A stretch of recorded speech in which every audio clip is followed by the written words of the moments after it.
एक घने पेड़ पर एक सुंदर तोता रहता था। उसके दो छोटे छोटे बच्चे थे जो देखने में बिल्कुल एक जैसे लगते थे। एक दिन जब मम्मा तोता खाना लेने गई, एक शिकारी धीरे से उस पेड़ पर चढ़ा और घोंसले से उसने दोनों बच्चों को उठा लिया। और जब उनको झोले में डाल रहा था, एक तोता तो उड़ गया, पर दूसरे को उसने झोले में डाल लिया और अपने घर ले गया। वहां से एक साधु महात्मा जा रहे थे। उन्होंने बड़े प्यार से उसे उठाया और अपने आश्रम ले। इस तरह दोनों तोते बड़े हो गए, एक तोता शिकारी के साथ और दूसरा साधु महात्मा के साथ आश्रम में पलने लगा। बहुत दिन बीत गए बच्चों। एक दिन एक राजा उस जंगल से गुजर रहा था।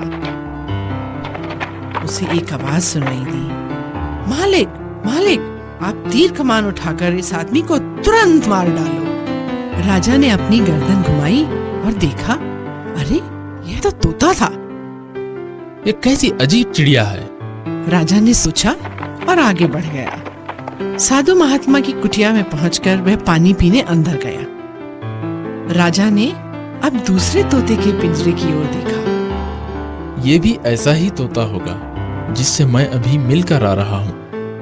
स्वागत है, हे महान राजा, तुम्हारा इस घर में स्वागत है। सुनकर राजा आश्चर्य में पड़ गया। सोचने लगा, देखने में तो शिकारी का तोता भी बिल्कुल ऐसा ही दिखता था, परंतु स्वभाव में कितना अंतर है।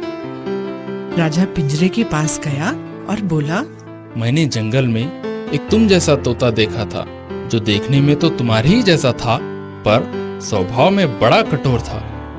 क्या वह शिकारी के घर में रहता था? तोते ने पूछा। हाँ हाँ, वही था वो तोता। राजा ने तुरंत उत्तर दिया। तोते की आंखों में दुख के आंसू बह निकले और उसने राजा को बताया, वही तो मेरा बेचारा भाई है। हम दोनों एक ही घोंसले में रहते थे। एक दिन जब मेरी माँ दाना चुगने गई हुई थी, एक शिकारी ने हम दोनों भाइयों को अपने जाल में फंसा लिया। मैं तो बचकर निकल गया और मेरा भाई उसी शिकारी के पंजे में फंस गया। मेरा बेचारा भाई शिकारी के साथ रहकर उसके जैसा ही क्रूर बन गया, पर मेरे मालिक बहुत अच्छे हैं, साधु प्रवृत्ति के हैं, इसलिए मैं ऐसा हूँ। अच्छी संगति का अच्छा प्रभाव और बुरी संगति का बुरा।